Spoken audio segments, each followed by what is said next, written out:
Buenas tardes con todos. ¿Se me escucha? Buenas tardes, doctora. Sí se escucha. Perfecto, les agradezco. Procedo a compartir mi pantalla, por favor.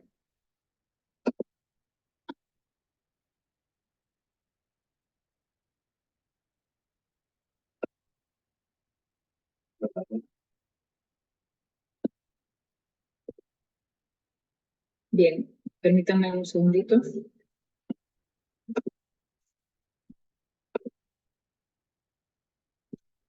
Ok, el tema a tratar el día de hoy se trata, como sabemos, de diagnóstico, clasificación y tratamiento de la diabetes mellitus. Eh, Todo esto está publicado desde enero en el suplemento de Diabetes Care, que es el órgano de difusión de la Asociación Americana de Diabetes. En cuanto a los puntos a tratar, como vemos, se trata de hablar del diagnóstico y clasificación, entre hablar de introducción, definición, criterios diagnósticos y clasificación, y el tratamiento farmacológico de la diabetes en sus generalidades, enfocándonos en el esquema de tratamiento individualizado, en el consenso de la Asociación Europea para el Estudio de Diabetes y de la Asociación Americana de Diabetes, así como de la Asociación Americana de Endocrinólogos Clínicos. Haré una breve mención a los tipos de fármacos, aunque entiendo que este tema de fármacos en concreto ya lo tienen incorporado desde el curso de farmacología. Lo que corresponde al impacto de la diabetes sobre, perdón, el impacto de la diabetes sobre la salud en nuestro país. La prevalencia de la diabetes en nuestro país varía respecto a las regiones en las que tengamos consideración. En la costa es aproximadamente el 7%, mientras que en la sierra y selva es de 4.5%. Para las mujeres gestantes, la diabetes gestacional se sitúa en el 16% de diagnósticos, y de los diabéticos de nuestro país, 95.5% son diabéticos de tipo 2. Además, la diabetes es la octava causa de muerte en el Perú registrada según el Sistema Nacional de Defunciones.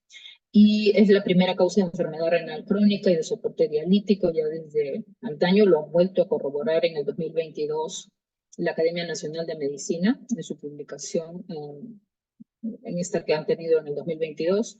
También es la tercera causa de accidentes cerebrovasculares en nuestro país, la sexta causa de ceguera y la novena causa de carga de enfermedad para el sistema de salud. Se considera que hay aproximadamente 87% de los años perdidos por discapacidad entre los pacientes afectados, ¿no? Además, un tercio de los casos de infartos ocurren en diabéticos. Y ya vemos que es la primera causa de amputaciones no traumáticas. Con todo esto, no viene sino a afirmarnos el importante papel que ocupa la diabetes en el sistema de salud. Es un desorden metabólico heterogéneo, sí, pero en el que la característica común es la hiperglicemia, y la presentación y progresión pueden variar, sin duda, ¿no? Los efectos inmersos en este trastorno incluyen insulinoresistencia y disfunción de la célula beta. Todo esto agravado por la glucolipotoxicidad. Es importante que reconozcamos la clasificación que tenemos para que podamos identificar la terapia más apropiada. ¿A quiénes debemos hacer el despistaje o tamizaje de diabetes? En la población adulta desde los 35 años, a todos, sin mención del peso. En los menores de 35 años, pero mayores de 18 años, en aquellos con sobrepeso. En los pacientes que corresponden a familias de diabetes monogénicas, a todos ellos afectados, y en la población de pacientes con VIH, cuando se hace el diagnóstico y después al cambiar la terapia. Decíamos que se hace el screening a todos aquellos mayores de 35 años. Cada 3 años debe hacerse el screening. También a las mujeres que han tenido diabetes gestacional. Y aquellos con sobrepeso que sean mayores de 18 años siempre que hayan factores de riesgo como los ya conocidos, ¿no? La inactividad, el antecedente familiar, pertenecer a población de alto riesgo étnico, como somos todos nosotros, por pertenecer a la raza mestiza, antecedentes de enfermedad cerebrovascular, hipertensos, dislipidémicos, mujeres con poliquistosis ovárica, tests previos de prediabetes y pacientes con resistencia a la insulina. Decíamos que los pacientes con VIH, antes de iniciar la terapia de alta eficacia, al cambiar la medicación y 6 meses después de cada modificación, a partir de entonces de manera anual. También en los prediabéticos decíamos que debemos realizarlos, en este caso ya no cada 3 años, sino anualmente. Y en los mayores de 65 años, en aquellos que tengan factores de riesgo o apnea del sueño. En los niños, siempre que los niños hayan cumplido 10 años o más, o si no al inicio de la pubertad y después cada 3 años, cuando estos tengan sobrepeso, o tengan antecedentes familiares de diabetes, o pertenezcan a una etnia de riesgo, o tengan síndrome de insulinoresistencia, o tengan una historia materna de diabetes mellitus o diabetes gestacional. En cuanto a lo que significan los criterios diagnósticos de la diabetes, felizmente esto no ha cambiado, pero tal vez sí en este año se ha puesto un énfasis particular en el criterio de diagnóstico basado en la hemoglobina glicosilada. Cuando estamos en 6.5 más, se sabe que tiene una alta sensibilidad de aproximadamente 70% para el diagnóstico de diabetes. Los otros criterios son los ya conocidos, cuando tenemos glucosa plasmática en ayunas de 126 o más, siempre que obedezca a un periodo de ayuno en donde por lo menos hemos estado 8 horas sin comer. La otra forma de llegar a diagnóstico es cuando hacemos el test de sobrecarga o test de tolerancia a la glucosa, en donde a las 2 horas postcarga hemos tenido un nivel de glucosa de 200 o más. Los rangos intermedios hasta llegar a las 2 horas no se consideran útiles para el diagnóstico. Pueden hablarnos de lo que se denomina hiperglicemia intermedia, que es un diagnóstico reciente, ¿no? Que no implica todavía, no ha sido todavía consignado por la OMS en el CIE-10. Puede ser que también nos hablen de una progresión a diabetes posterior, pero no se utilizan para llegar a diagnóstico ni de diabetes ni de prediabetes. Finalmente, el tener síntomas de diabetes con una glucosa al azar de 200 o más cataloga al paciente de tener diabetes y es la única de los 4 criterios que no requiere una repetición. Si es que estamos ante cualquiera de los 3 primeros, de las 3 primeras formas de diabetes, nosotros deberíamos de procurar confirmar el diagnóstico por el mismo método o por otro. No se recomienda el test de tolerancia de manera de uso rutinario porque hay mucha variabilidad en los resultados, ¿no? En cuanto a la hemoglobina glicosilada, es menester refrendar con el laboratorio que sea un método certificado por esta institución americana que es la NGSP, que nos habla del Programa Nacional de Estandarización de la Glicohemoglobina. Hay que tener en cuenta con respecto a la glicosilada que puede haber discordancia entre la glucosa plasmática y la hemoglobina glicosilada en determinadas circunstancias, como puede ser la presencia de una anemia falciforme en donde el porcentaje de hemoglobina S sea más de lo debido, o en los 2 últimos trimestres gestacionales, porque hay una hemodilución fisiológica. Cuando tenemos enfermedades como el déficit de glucosa 6-fosfato deshidrogenasa, porque se producen glóbulos rojos anómalos.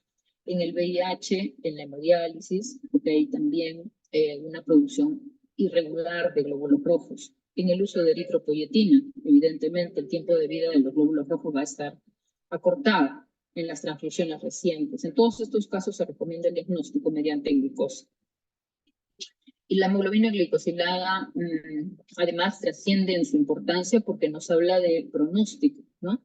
Si tenemos hemoglobinas glicosiladas que están pegadas al límite inferior, considerando ese límite inferior normal hasta 5.7, aquellos que están hasta 6%, uno puede inferir que pueden tener diabetes en los siguientes 5 años hasta en un 25% de casos, y aquellos que están más bien en el límite superior acercándose al diagnóstico de diabetes de 6 a 6.5, es muy probable que dentro de los 5 años siguientes, hasta un 50% de pacientes que tengan estos valores van a desarrollar diabetes en ese lapso de tiempo.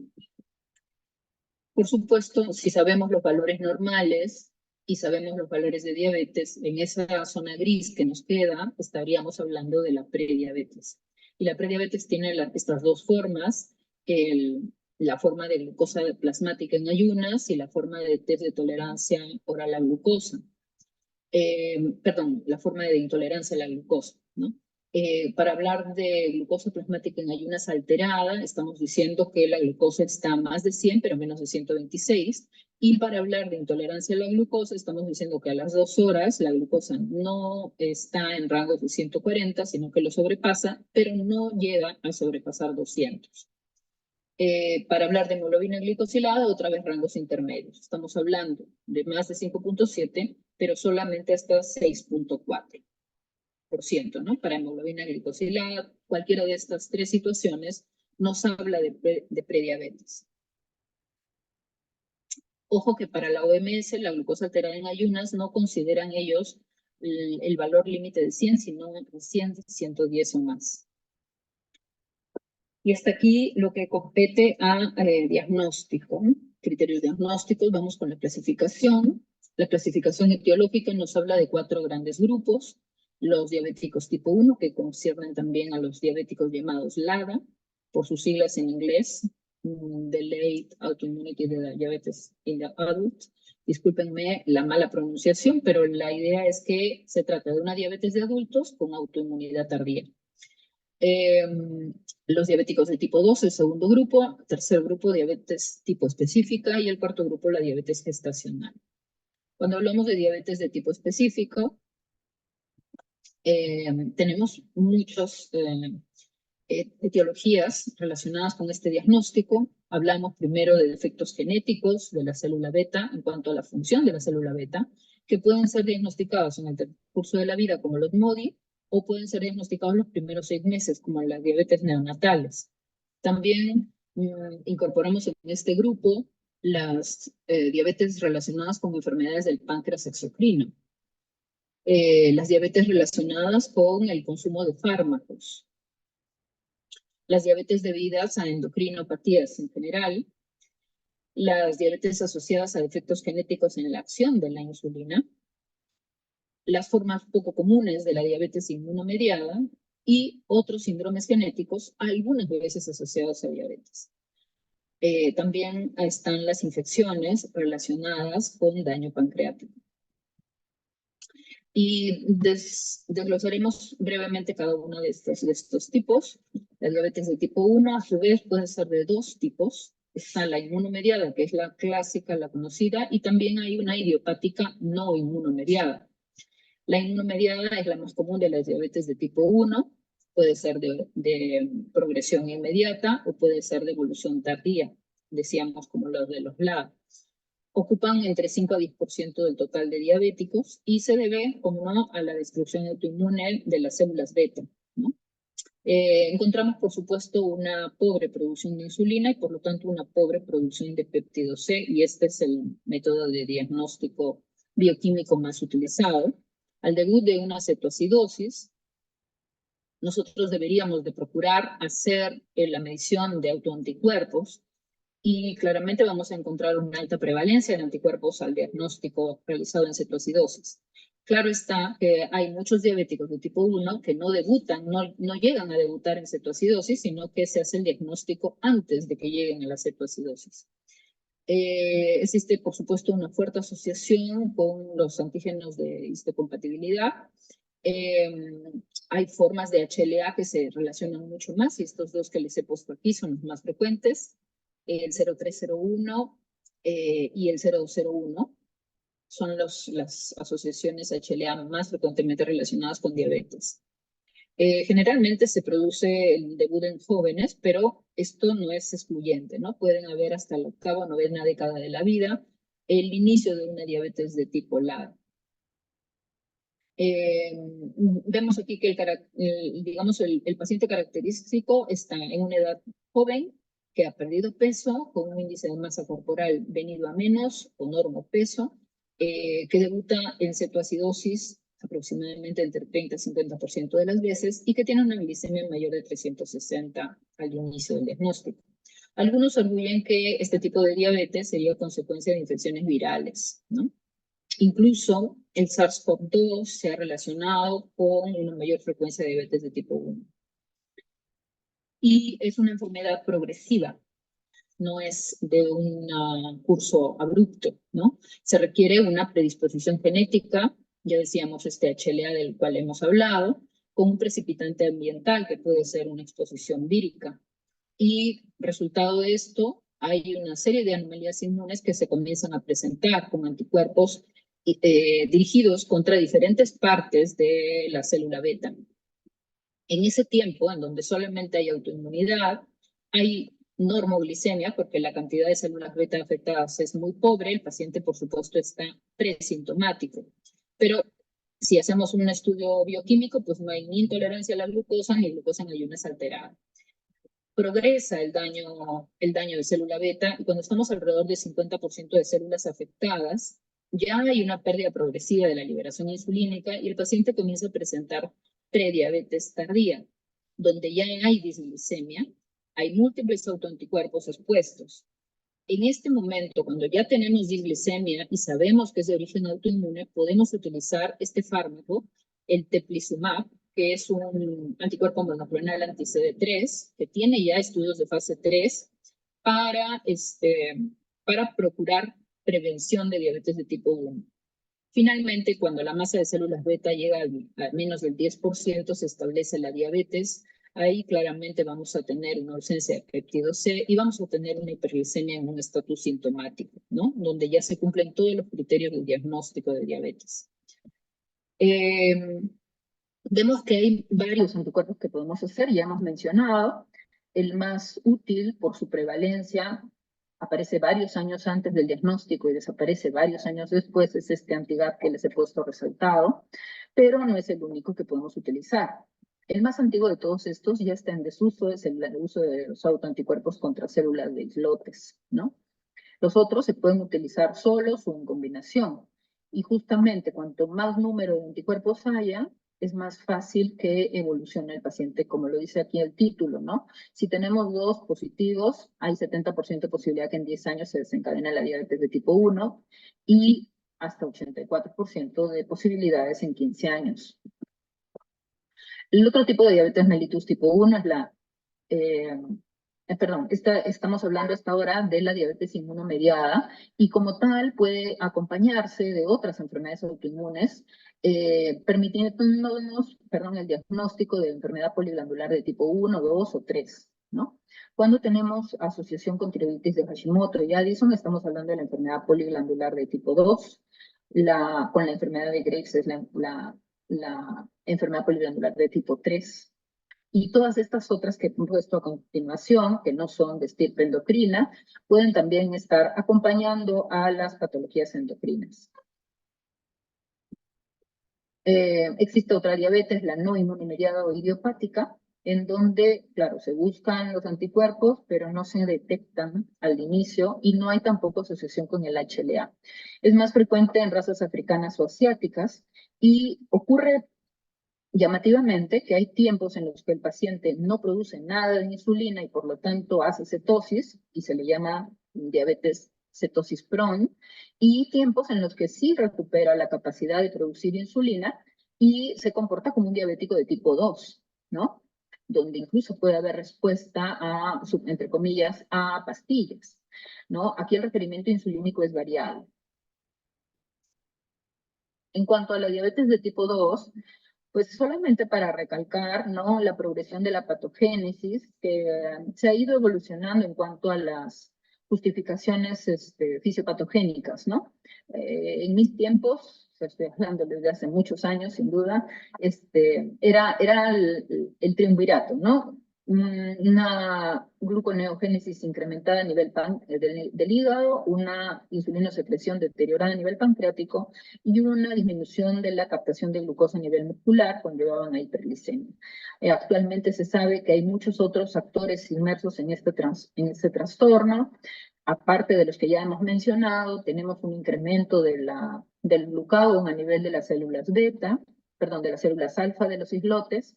Tenemos una disminución del efecto incretina a nivel del tubo digestivo Tenemos una incrementada lipólisis que va a favorecer esa lipotoxicidad de la cual habíamos hablado. Tenemos una incrementada reabsorción de glucosa a nivel renal e incluso una disfunción de neurotransmisores a nivel cerebral, todo lo cual constituye el llamado octeto ominoso de la diabetes actualmente. La diabetes de tipo 2 es la predominante en nuestra población. Tenemos diferentes fenómenos etiopatogénicos inmersos y es una herencia poligénica. No hay destrucción inmune y es menester descartar otros tipos específicos de diabetes para catalogar a un paciente como diabético de tipo 2. Generalmente está acompañado de obesidad central. Puede llegar a ocurrir cetoacidosis, de modo que la cetoacidosis no es un criterio que se utilice para el diagnóstico de diabetes de tipo 1 o 2, ¿no? Cualquiera de las dos poblaciones puede llegar a tener cetoacidosis. La concentración de insulina puede estar elevada en estos diabéticos, pero claramente es insuficiente para lograr normalizar las glucosas. En cuanto a los otros tipos específicos de diabetes, tenemos los síndromes monogénicos, que son muy poquitos dentro de los tipos específicos, y si se desarrollan los primeros 6 meses de vida, estamos hablando de una diabetes neonatal. Hay varios genes que están inmersos en este diagnóstico. Uno de los más comunes es el que se debe a la modificación del gen codificador de la subunidad SUBKIR, que es la subunidad que de la célula beta se encarga de favorecer la eliminación el ingreso, ¿no? de glucosa, el cambio de potenciales intracelulares y finalmente la liberación de la insulina por esta célula, ¿no? También se ha identificado trastornos de otros tipos de genes, pero suelen ser transitorios felizmente. Y claro, como el problema está en la liberación de insulina, se entiende que hayan hipoglicemiantes orales como las sulfonilureas que podemos utilizar en el tratamiento de este tipo de diabetes, ¿no? Siempre que encontremos una diabetes en estos primeros 6 meses, debemos procurar hacer un estudio genético, ¿no? En cuanto al MODY, es otro de los tipos de síndromes monogénicos. La idea es que, bueno, MODY son las siglas, ¿no? De Maturity Onset Diabetes in the Young, ¿no? Otra vez, perdón por el pésimo inglés, se trata de una diabetes en jóvenes, una diabetes, perdón, juvenil, pero de tipo de los maduros, ¿no? De tipo, entre comillas, de tipo 2, ¿no? A pesar de que se da en una población juvenil. En estos casos hay una fuerte historia familiar, 2 generaciones afectadas, pero no hay los hallazgos típicos ni de diabetes de tipo 1 ni de diabetes de tipo 2, ¿no? Además hay un patrón autosómico dominante evidente, ¿no? En estos casos, el problema está en el nivel que se requiere para secretar insulina. Y justamente por eso es que es característico encontrar glucosas en ayunas alteradas con hiperglicemias leves, porque una vez que se llega al nivel requerido para la secreción de insulina, se libera la insulina normalmente y por lo tanto no hay hiperglicemias sostenidas en el tiempo.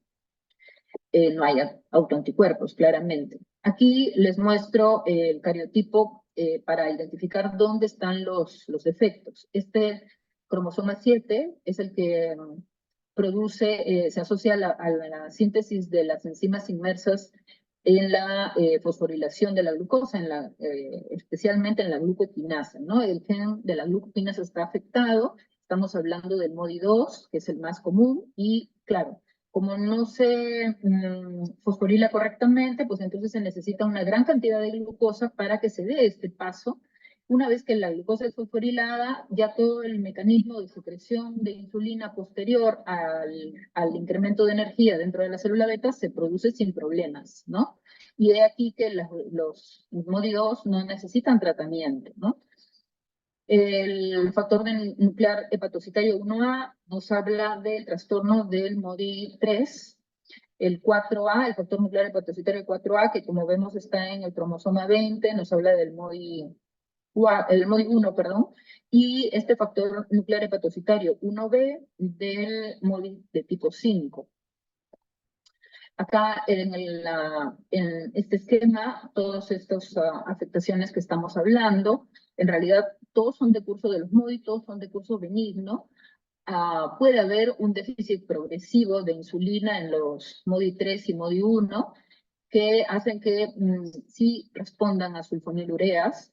Y el MODI 5 es importante, no tanto porque tenga una afectación renal por su severidad, sino porque se asocia a quistes renales y eso sí genera que haya problemas renales.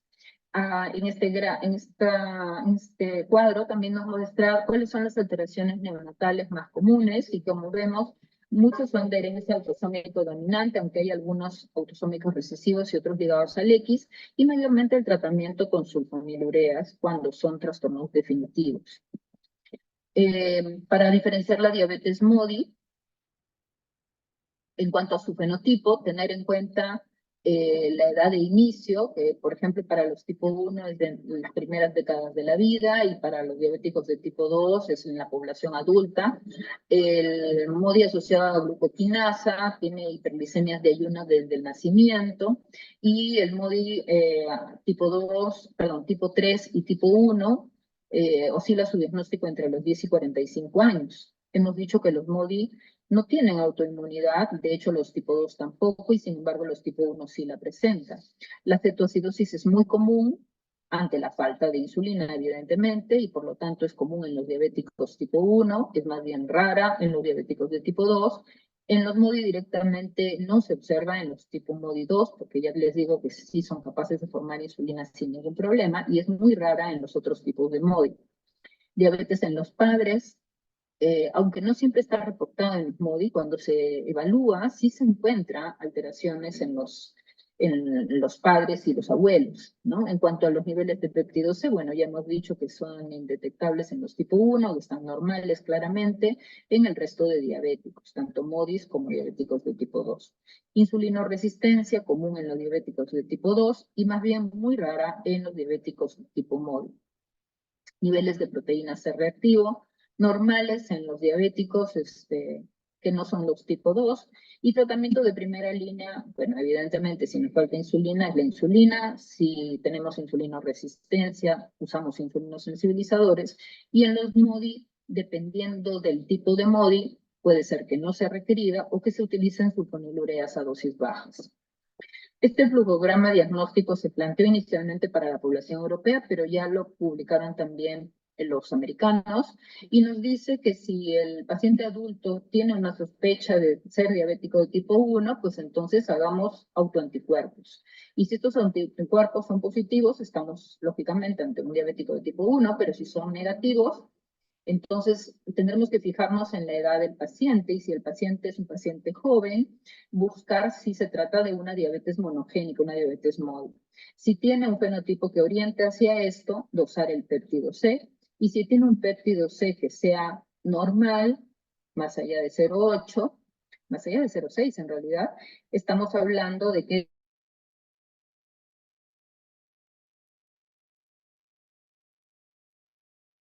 genético para determinar la diabetes monogénica.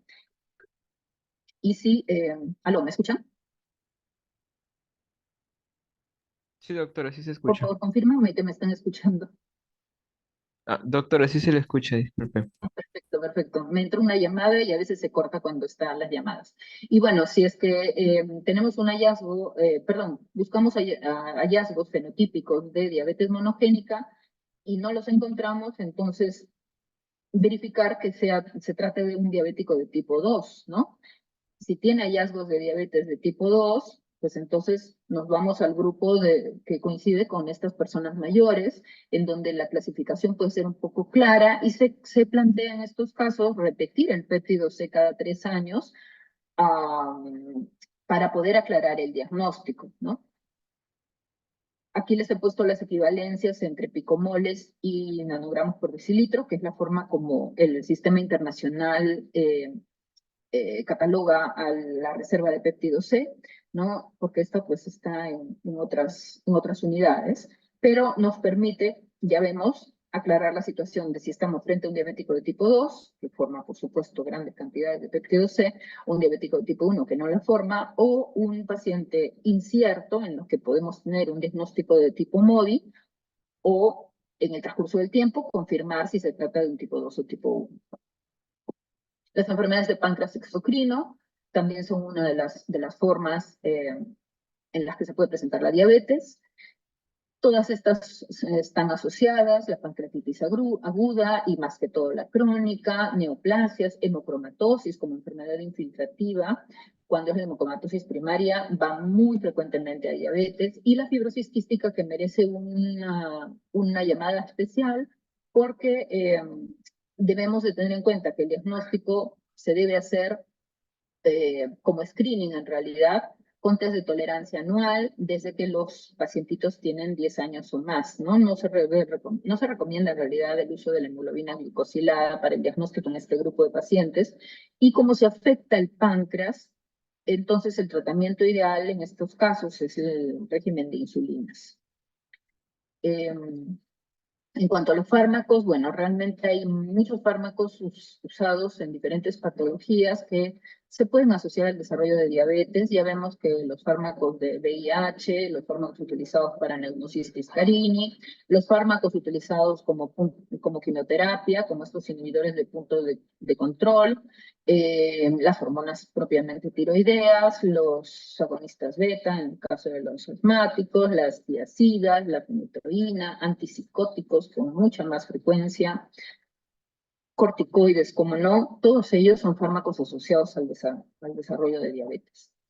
Hay una diabetes ahora que se denomina diabetes post-trasplante, o por sus siglas en inglés, NODAT, diabetes NODAT, New Onset Diabetes After Transplantation. Y la idea es que hagamos el test de tolerancia oral a glucosa en estos pacientes trasplantados, en los que sin infección aguda y en un esquema estable de inmunosupresión comienzan a presentar glucosas altas, ¿no? Normalmente, frente a un trasplante de cualquier índole, hay un periodo de hiperglicemia en los días posteriores al trasplante, pero al momento del alta ya el paciente, 90% de ellos ya ha resuelto la hiperglicemia, ¿no? En el caso que no, pues en la consulta ya se debe establecer el test de tolerancia, y el tratamiento de elección vuelve a ser la insulina, pero hay que valorar el caso porque pueden haber pacientes que respondan a hipoglicemia oral. Endocrinopatías donde se elevan las hormonas contrarreguladoras son casos frecuentes de diabetes. Me gusta mucho presentar estas fotos porque son cosas muy, muy raras. Yo particularmente no vi hasta ahora un glucagonoma, pero ya vemos que se describe este eritema migratorio necrolítico, ¿no? Asociado a cuadros de diabetes de reciente inicio, ¿no? Y cuando en este reporte de una revista científica, es que confirmaron el glucagón elevado, realizaron la cirugía pancreática y remitió el cuadro de diabetes, y remitió también el cuadro cutáneo, ¿no? Hay defectos en el receptor de insulina, diferentes tipos asociados a trastornos genéticos y trastornos adquiridos. Sabemos que el receptor de insulina, que es el que vemos ahí arriba, tiene estas dos subunidades, la subunidad alfa y la subunidad beta, ¿no? Es un tetrámero, se une la insulina al receptor y tiene formas de acción, llámese por la vía de las MAP-quinasas, donde se van a conseguir efectos mitogénicos, como por la inositol trifosfatoquinasa, que va a tener efectos de crecimiento metabólico, mejor dicho, ¿no? Se van a estimular estas diferentes enzimas que van a favorecer tanto la exposición de los GLUT, ¿no? De estos receptores de glucosa, y con eso la incorporación de glucosa a la célula blanco, como la síntesis de glucógeno, ¿no? Se van a inhibir las enzimas que son quinasas de la glucógeno-sintasa, y por lo tanto se va a estimular el trabajo de la glucógeno-sintasa, ¿no? Favoreciendo así el depósito de energía. En patologías como las que hemos mencionado, hay defectos en este receptor. La enfermedad del leprechaunismo se afecta a la subunidad alfa en su aminoácido cis, ¿no? Y en la enfermedad de Mendenhall, lo que hay es más bien un trastorno de la porción de subunidad beta, que tiene, ya vemos, un dominio transmembrana, ¿no? Y como vemos también en las fotos, son gente que tiene poco tejido celular subcutáneo desde la época infantil y una acantosis nigricans muy marcada, ¿no? con defectos también de la dentición, con severa intolerancia a la glucosa, un hiperinsulinismo muy importante. Hay cuadros de hiperinsulinismo, perdón, de resistencia a la insulina adquiridos como aquellos generados por los inhibidores de proteasas en los pacientes con VIH, ¿no? Donde se dan lipoatrofias periféricas y más bien crecimiento abdominal, ¿no? Hay cuadros de lipoatrofias congénitas, como de estos casos de estas damas que no tienen ni siquiera bola de bichar, o como este cuadro que les presento, este de Arminelli CI, donde la foto muestra que se trata de personas que no tienen tejido celular subcutáneo, ¿no? Y en estos casos coinciden con grandes niveles de triglicéridos, con una resistencia insulínica muy marcada, con esteatosis hepática muy severa, asociación a miocardiopatías e hipoleptinemias, ¿no? Este síndrome, por ejemplo, se debe al déficit de esta enzima que pongo acá, la AFPAT, que es la acilglicerol fosfatoaciltransferasa. Hay otras patologías endocrinas que van con diabetes, por supuesto el Cushing es una de ellas, ¿no? De los pacientes con Cushing, 15% hacen diabetes mellitus, y aún después de curados del Cushing, 10% persisten con diabetes mellitus. Un punto importante a destacar es que los pacientes con Cushing ectópico, el 100% hacen diabetes mellitus. Infecciones como la rubiola congénita o el citomegalovirus y el SARS-CoV-2 se relacionan con diabetes mellitus.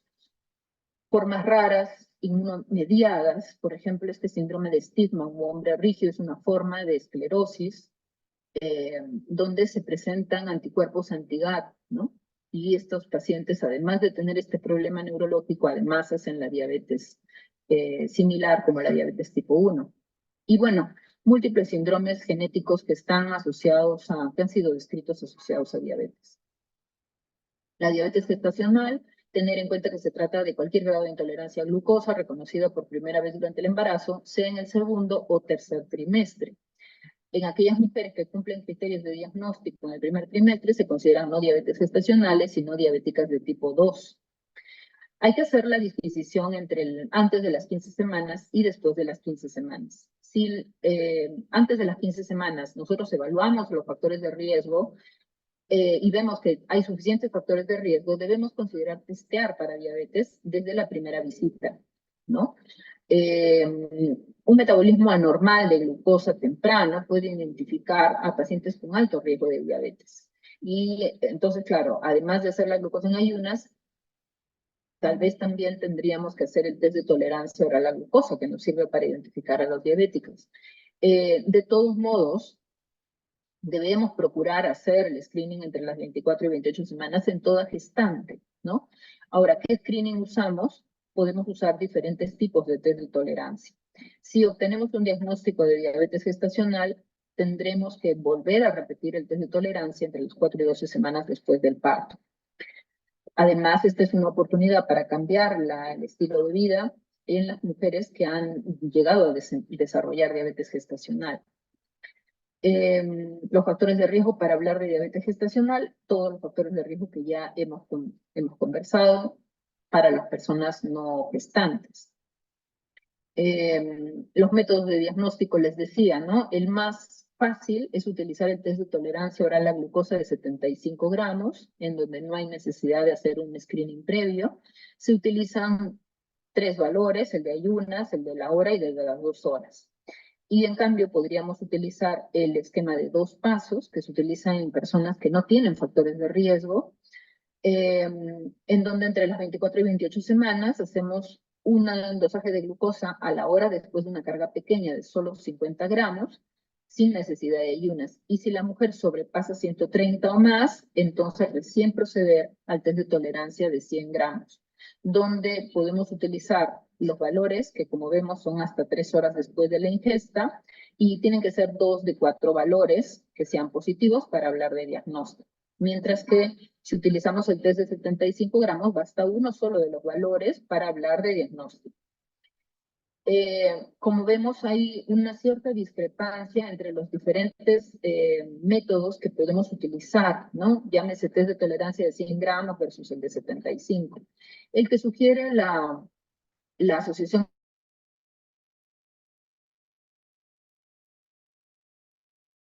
Americana de Diabetes es este, ¿no? Donde se utilizan los 75 gramos y dosamos 3 veces la glucosa en la paciente. Vamos a tener... ¿Hola? ¿Hola? Sí se le escucha, Si doctor. la Sí se glucosa, le escucha, gracias, doctora. gracias. Si la glucosa estamos en ayunas, estamos hablando de 92 o más, ya tenemos el criterio necesario. A la hora de 180 o más, a las 2 horas de 153 o más. Recordemos que para la población general no es 92, sino 126. Y el de las 2 horas es mayor de 200, mientras que en las gestantes es solo de 153 y ya estamos hablando de diagnóstico de diabetes gestacional.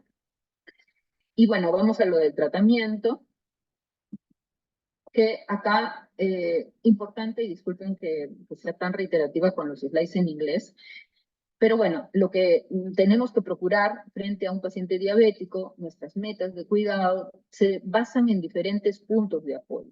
Lo primero es evaluar las características clave de los pacientes, cómo es su estilo de vida, si tiene comorbilidades, si tiene, según sus características clínicas, llámese edad, llámese peso, llámese hemoglobina glicosilada basal, qué tan motivado o deprimido está, cuál es el contexto cultural en donde está el paciente. Habrá que considerar factores específicos que impactan en la elección del tratamiento, ver hasta dónde estamos apuntando con respecto a la eficacia de nuestro tratamiento, ver qué tanto se puede afectar por efectos colaterales del tratamiento, qué tanto acceso, qué tanto repercute el costo del tratamiento en su adherencia. Tenemos que hacer un planteamiento de decisión compartida para crear el plan de manejo, ¿no? Y esto requiere que el paciente esté inmerso en su plan de tratamiento, que sepa, que esté informado al respecto. Hay que considerar al paciente como un aliado, ¿no? No es alguien a quien vemos desde arriba e implantamos el tratamiento, sino es alguien que, del punto de vista horizontal, enfrentamos con su enfermedad y le hacemos partícipe de las consecuencias. Tenemos que estar de acuerdo en el plan de manejo. El plan debe ser, como dice acá, ¿no? Las metas deben ser inteligentes, por sus siglas en inglés, deben ser específicas, deben ser mensurables, deben ser logrables, deben ser reales, deben tener una limitación de tiempo. Debemos implementar nuestro plan de manejo, debemos monitorizarlo y, por supuesto, debemos revisar cuán eficaz fue, ¿no? Y hacer correcciones si así se requiere. Antes de pasar al plan de manejo farmacológico, solamente insistir en que debemos de educar a nuestro paciente en cuanto a la adherencia a la dieta, ¿no? El régimen de plato es útil, 50% del plato de ensaladas, 25% carbohidratos complejos y 25% aporte proteico. El ejercicio es útil, favorecer que la actividad física sea por lo menos de 150 minutos por semana, de los cuales 50% sea ejercicio de movimiento y 50% ejercicio de fuerza. Y aquí el gráfico, horroroso porque tiene un montón de datos, pero en verdad cuando lo empezamos a disgregar es muy sencillo, ¿no? Cada año un poco que le hacen una pequeña modificación. Y aquí de repente lo más trascendente de este gráfico es que no comienza con metformina, ¿no? Como vemos, al tope del esquema se nos habla de que las conductas de estilo de vida y el manejo de la autoeducación son importantes al enfrentar al paciente. Como segundo nivel de importancia, tenemos que ver qué meta estamos buscando. Si se trata de individuos de alto riesgo a nivel cardiovascular y renal, pues entonces esto nos va a conllevar a una elección de determinados fármacos. Y si esto no está presente, si estos riesgos no están presentes, entonces debemos de planificar que nuestro esquema de tratamiento logre y mantenga tanto las glicemias como el peso correcto, ¿no? Esas metas a plantearnos van a variar de acuerdo al paciente, ¿no? Si el paciente tiene más riesgo frente a hipoglicemia, si es un paciente muy lábil, entonces tal vez no podamos ser tan exigentes en cuanto al logro de hemoglobina glicosilada. Si el paciente tiene una expectativa de vida ya muy corta, pues también, ¿no? Esto hará que seamos más laxos en nuestro tratamiento. Si el paciente ya tiene complicaciones vasculares establecidas, no podemos lamentablemente ser demasiado estrictos porque las hipoglicemias pueden ser contraproducentes en estos casos. Si el paciente no tiene un sistema de soporte bueno, no tiene un acceso a recursos, entonces es probable que tengamos que contentarnos con glicosiladas menos exigentes. También debemos de tener en cuenta que hay situaciones que, digamos, interfieren en la consecución de una buena meta, ¿no? Y entonces debemos evaluar al paciente para ver si hay trastornos depresivos, si hay distrés por la diabetes, si hay ansiedad, ¿no? O trastornos de alimentación, ¿no? Un desorden de alimentación, un patrón inadecuado de comidas, si hay una enfermedad mental subyacente, si hay dificultades en el autocuidado, por ejemplo, pacientes que se hospitalizan muy frecuentemente. Estos son datos a tener en cuenta que van a repercutir en nuestra meta de manejo. Y si hay sobrepeso y obesidad, ¿qué tipo de pacientes en qué tipo de pacientes vamos a requerir farmacoterapia de apoyo? Como vemos, estamos hablando de pacientes que tienen un IMC de 27 o más, o en quienes vamos a tener necesidad de plantearnos una terapia quirúrgica, ¿no? Aquellos que están en 30 o más, ¿no? De IMC. Y aquí un poco el desglose del esquema de manejo que se nos plantea este año, donde decíamos lo primero es adoptar conductas correctas, lo segundo es ver frente a qué factores de riesgo estamos, y si tenemos enfermedad cardiovascular, o indicadores de alto riesgo, pues entonces elegiremos agonistas del receptor de GLP-1, como el liraglutide, o dulaglutide, o tirzepatide, o inhibidores de SGLT2, ambos comprobado beneficio cardiovascular. Y después de eso evaluaremos si todavía tenemos la glucosilada por encima de rango. Si estamos en un grupo, podemos echar mano del otro grupo. Y también podríamos adicionar una terapia oral con tiazolidinedionas a baja dosis, que también nos va a ayudar en este grupo de riesgo, ¿no? Si en cambio tenemos enfermedad de alto riesgo cardiovascular como una falla cardíaca, elegiremos los inhibidores de SGLT2. Si tenemos una enfermedad renal, caracterizada por una tasa de filtrado glomerular menor de 60 o una tasa de albuminuria, creatininuria mayor de 3, mayor de 3 miligramos por milimol, que equivale a 30 miligramos por gramo, entonces también echaremos mano de estos inhibidores de SGLT2. En caso que no hayan estos inhibidores de SGLT2, entonces podríamos utilizar agonistas de GLP-1, y si aún así estamos por encima de rangos, pues veremos qué alternativas en cuanto otra vez a las conductas podríamos utilizar. Si en cambio no hay esos factores de riesgo, sea cardiovascular o renal, que ya hemos mencionado, entonces enfoquémonos en procurar mantener un control glicémico adecuado, ¿no? Las terapias de más alta eficacia, ya vemos que son también los agonistas de GLP-1, están aquí relatados la dulaglutide, el semaglutide, la tirzepatida, y también la insulina, las combinaciones entre fármacos orales con inyectables, por ejemplo, el uso de insulina con agonistas de GLP-1 también pueden ser utilizados. Estos son de muy alta eficacia en cuanto a la reducción de hemoglobina glicosilada. Las asociaciones de alta eficacia tenemos otra vez los inhibidores de GLP-2, los agonistas de GLP-1, tenemos las sulfonilureas, tenemos las tiazolidinedionas, y de eficacia intermedia tenemos a los inhibidores de DPP-4.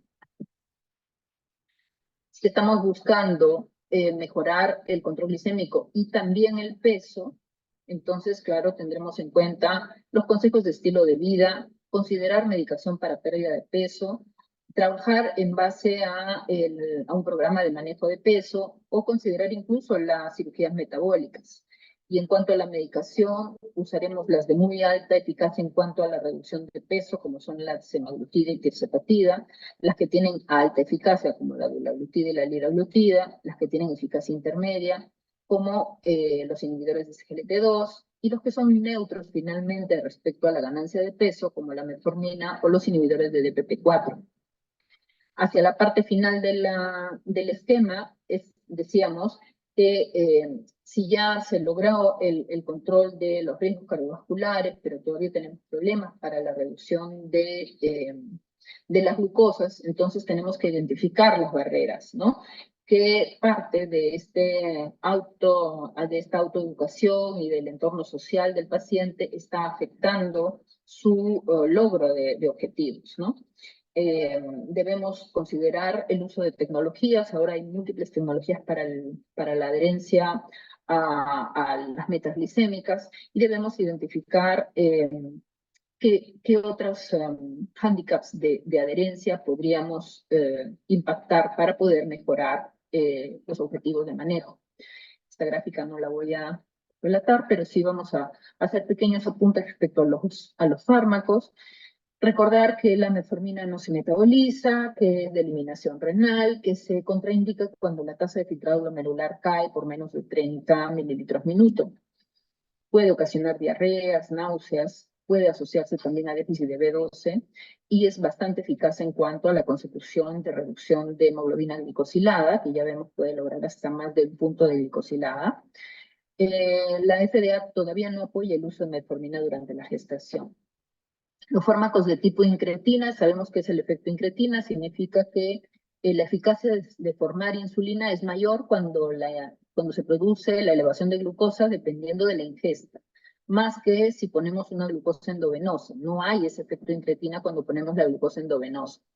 Esto significa que la secreción de insulina obedece muy bien a una serie de factores que se producen en el intestino, y son las llamadas incretinas, ¿no? Tenemos el GLP-1 y tenemos el GIP. Estas dos son hormonas incretinas que juegan un rol en la secreción de insulina. Son de tiempo de vida muy corta porque se hidrolizan rápidamente por la enzima esta dipeptidasa 4, y las incretinas entonces van a favorecer la secreción de estas incretinas. Los fármacos de tipo incretina van a favorecer la secreción y el mantenimiento de estas incretinas naturales, ¿no? Sea porque inhiben a la DPP4 o sea porque ellas mismas son agonistas de este GLP-1, ¿no? Tenemos entonces los agonistas de GLP-1 propiamente, diferentes de estos tipos, los que ven aquí en amarillo, ¿no? Exenatide, liraglutide, dulaglutide, tirzepatide, que son muy eficaces en cuanto a su beneficio en cuanto a hemoglobina glicosilada, pero pueden dar molestias gástricas, ¿no? Y están contraindicados en falla renal, excepto el dulaglutide, que es el único sin contraindicación renal y se puede utilizar hasta 15 mililitros por minuto de depuración. Los inhibidores de SGLT2, tenemos panaglifosina, dapaglifosina, empaglifosina, estos dos últimos están en nuestro medio. Ya sabemos que producen glucosuria y gracias a esa glucosuria van a tener una protección sobre la insuficiencia cardíaca, aunque sea el gasto cardíaco conservado. Tienen una protección renal muy importante. Claro, el realizar esta glucosuria puede generar eventos adversos como infecciones urinarias y micosis genital. Raramente se asocian a cetoacidosis no hiperglicémica y esto es algo muy importante tener en cuenta, ¿no? Los inhibidores de DPP4 son fármacos orales que, como sabemos, van a prolongar el tiempo de estas incretinas endógenas. Y tenemos la sitaglitina, saxaglitina, vildaglitina, linaglitina, en fin. La verdad es que tienen un rol, digamos, secundario, ¿no? El beneficio en cuanto a hemoglobina glicosilada es alrededor de 0.5 hasta 0.8 puntos de disminución de la glicosilada, ¿no? Especialmente en la glicemia postprandial. Solamente sitaglitina ha demostrado un beneficio en cuanto al ECOG, ¿no? Fácilmente pueden relacionarse con infecciones de vías aéreas, raramente con pancreatitis, ¿no? La única que no requiere reducción de dosis en falla renal es la linagliptina, se puede usar incluso en pacientes en diálisis. Las tiazonidionas son fármacos que trabajan mediante inducción proteica a nivel génico, son moduladores génicos, ¿no? Agonistas del PPAR gamma, y ayudan mucho con la resistencia a la insulina, ¿no? De hecho, una de sus mejores utilidades está en el uso en esteatosis hepática.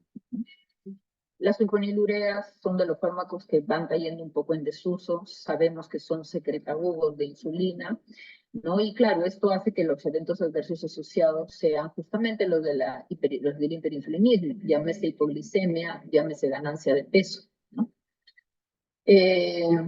Hay que tener un poco de cuidado en los pacientes mayores porque las hipoglicemias pueden ser muy perjudiciales en este grupo etario, ¿no? Las meglitinidas, como la repaglinida y la natelinida, son fármacos también secretadores de insulina, pero no son sulfonilureas, y la unión al receptor SUBKIR, este que habíamos ya mencionado, es muy transitoria, ¿no? Entonces, la cantidad de insulina secretada no es muy marcada, por lo tanto, el riesgo de hipoglicemia no es muy marcado, ¿no? Además, se puede utilizar en horarios de alimentación que no sean tan parametrados, ¿no? La insulina, finalmente, otro de los fármacos clave en el manejo de diabetes, ¿no? Ahora hay sistemas de aporte de insulina que están dentro de tecnologías muy novedosas que permiten las bombas de insulina, la infusión subcutánea continua, ¿no? Sabemos que ahora hay sistemas de monitoreo pues, que están persistentes durante 15 días o incluso más para otras realidades. Para nosotros tenemos el freestyle que dura 15 días tan solo, ¿no? Y que se puede usar incluso por Wi-Fi conectado a la bomba de insulina y entonces se forma lo que se llama, entre comillas, el páncreas artificial, ¿no? Estas son algunas de las insulinas rápidas, de acción ultra rápida, que tenemos en nuestro medio.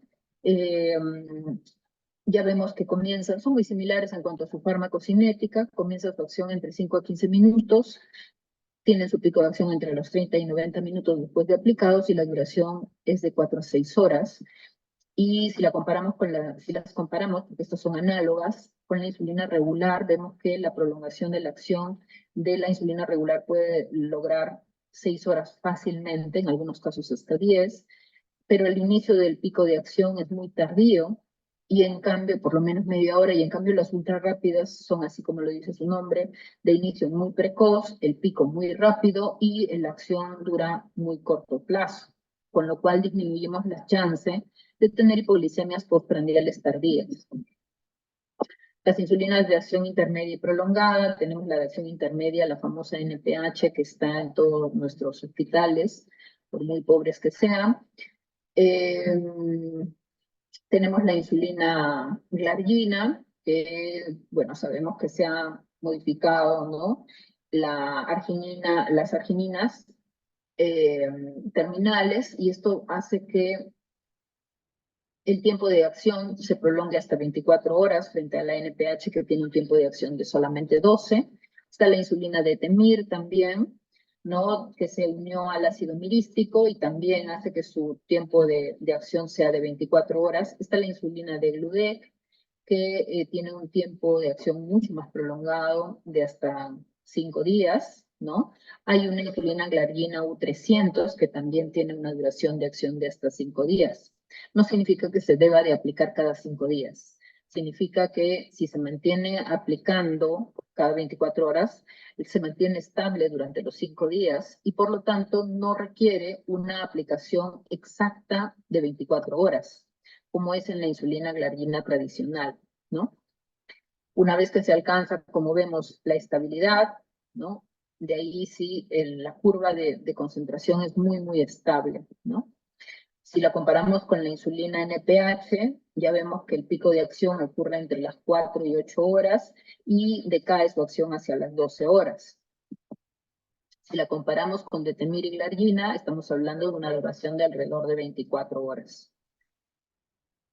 Sin pico, ¿no? Concentración sin pico, sin elevación.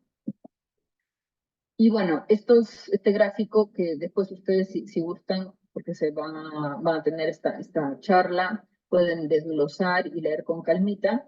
Lo que vemos aquí es todas las opciones de tratamiento para los diabéticos cuando se insulinizan, ¿no?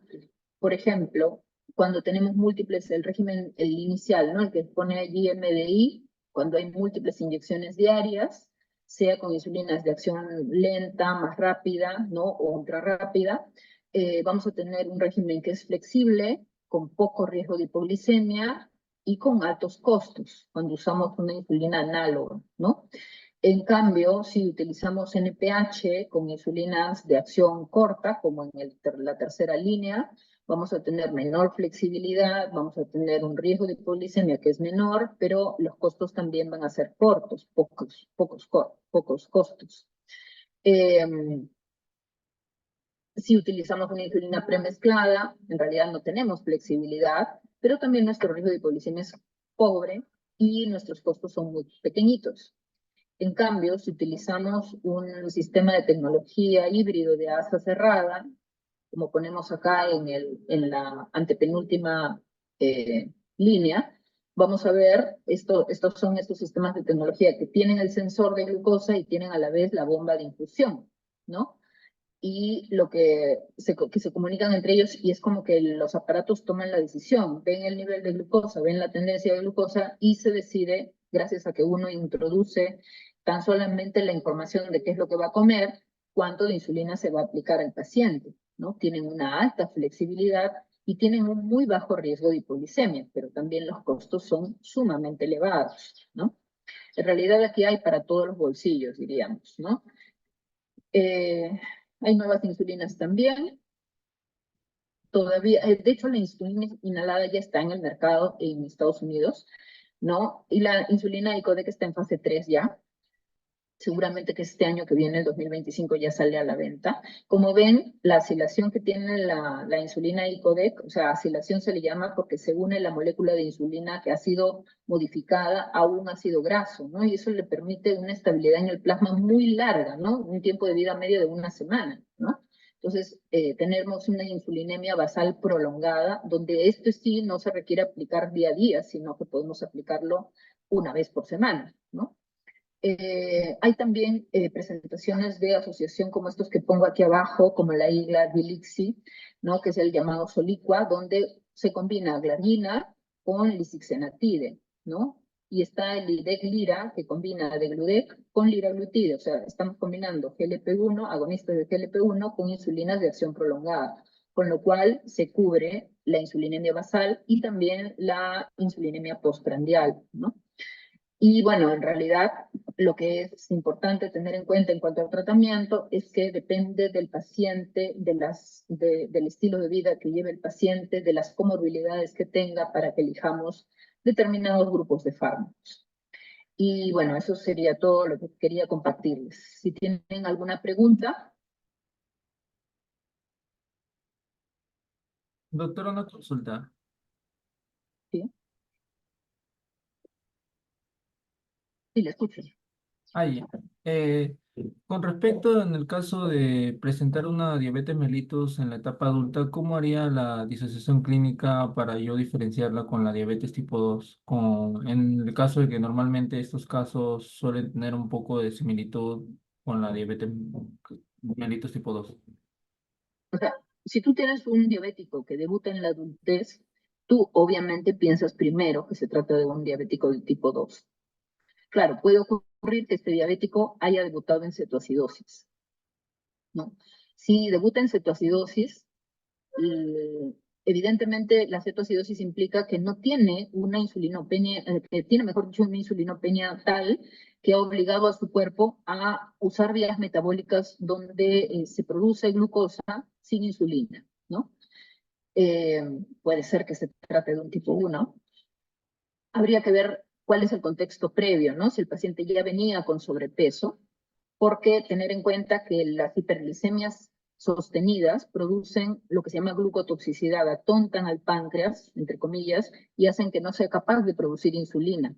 Y esa es una de las explicaciones que se da para la cetoacidosis en pacientes diabéticos de tipo 2. De hecho, esta situación de haber debutado en cetoacidosis obliga a utilizar insulina claramente para el tratamiento y tienes tú que mantener la insulina hasta que la glucotoxicidad pase.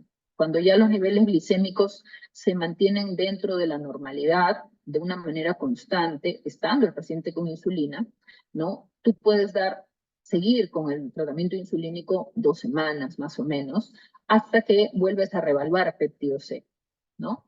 En esas condiciones vas a ver que frecuentemente el péptido se mejora, ¿no? Y puedes comenzar a poner insulinosensibilizadores, ¿no? Comenzar a pasar al paciente de insulina a hipoglicemiantes orales. Claro, esto puede orientar, por supuesto, a plantearnos un diagnóstico de diabetes de tipo 2, pero hay que tener en cuenta que dentro de los diabéticos tipo 1 hay un tiempo que se denomina de luna de miel, honeymoon, ¿no? En los que la misma normalización de la glucosa va a hacer que la reserva funcional de páncreas, que de por sí ya es pobre, se regane, ¿no? Se gane, ya no esté en 10%, sino de repente 15 o 20%, ¿no? Gracias a esa normalización de glucosa.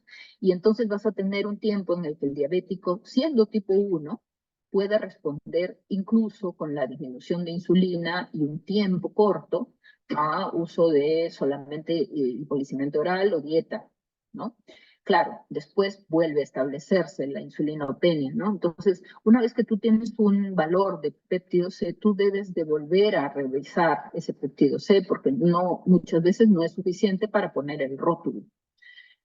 Como estás viendo también, como hemos conversado, también debemos hacer el dosaje de autoanticuerpos, que durante el momento de cetoacidosis es el momento clave donde generalmente vamos a tener autoanticuerpos cuando se trata de un diabético de tipo 1, ¿no? Si tenemos que elegir un autoanticuerpo, porque en realidad son costosos los dosajes de autoanticuerpos, en otros lugares hacen los combos, ¿no? 2, 3 autoanticuerpos. Pero si nosotros tuviéramos que elegir solo uno, nos quedamos con el antigar, ¿no? Y ya con eso aclaramos mucho la situación, ¿no? Sale positivo, aunque el paciente sea de una edad normal o no haya tenido bajo peso antes del diagnóstico, el tener la autoinmunidad ya nos pone en la posibilidad de hablar de diabetes de tipo 1, sea LADA o no, ¿no? Entonces, estos dos, digamos, auxilios de diagnósticos no son muy útiles, ¿no? Puede ocurrir, claro, que planteemos un paciente con una sospecha de diabetes de tipo 2, pero que no debuta en cetoacidosis. Entonces tú dices, ¿será un MODI o no será un MODI? ¿No? Y en esos casos es un poco más difícil porque el antecedente familiar también lo pueden tener los diabéticos de tipo 2. De hecho, muchas veces la respuesta al tratamiento es lo que guía, ¿no? Esa disquisición, ¿no? Acá en nuestro medio, lamentablemente, no tenemos los estudios genéticos para evaluar MODI, ¿no? Que sí, que hay otros en otros lugares, ¿no? Yo he tenido una paciente que siempre he sospechado MODI y recién cuando la chiquita se fue a estudiar a Canadá, le hicieron el estudio genético y sí, pues era un MODI de glucokinasa, ¿no? En realidad, acá en nuestro medio es difícil acceder a eso y bueno, cuando tenemos esa sospecha de MODI por el antecedente familiar, por el fenotipo que no cae dentro de los tipo 1 y tipo 2, pues sí, lo que nos queda es ir tentando la terapia, ¿no? Sabemos que los MODI responden a sulfonilureas o responden solo a la dieta, ¿no? Entonces, en esos casos, pues sí, vamos viendo si nos permite el cuadro clínico del paciente y sus resultados, plantearnos este tipo de tratamiento y finalmente llegar al diagnóstico correcto, ¿no? Espero haber aclarado la situación y no haberte confundido más. Muchas gracias, doctora. En el caso, o sea, GAT sí de elección, ¿por qué mencionar que no se podía utilizar las células de los islotes? Los ICA, o sea, en realidad lo puedes pedir, ¿ah? Y es muy probable que el laboratorio te responda. Pero el problema es que para obtener el resultado, se supone que los laboratorios deben enfrentar el suero del paciente con páncreas desecados, ¿no? Entonces, ese es el detalle, porque realmente nadie puede garantizar, o por lo menos normalmente no se puede garantizar que el laboratorio realice la metodología apropiada de la manera más correcta, ¿no? Eso es difícil de hacer y entonces hay mucha variabilidad entre laboratorios. Por eso es que los propios, digamos, estamentos internacionales ya no sugieren el uso de este tipo de anticuerpos. Ah, ya. Gracias, doctora. Ujú. Bueno, muy bien. Entonces, si no hay ninguna otra pregunta, creo que podemos dar por finalizada la charla. Les agradezco su participación. Doctora, Eso, ¿sí?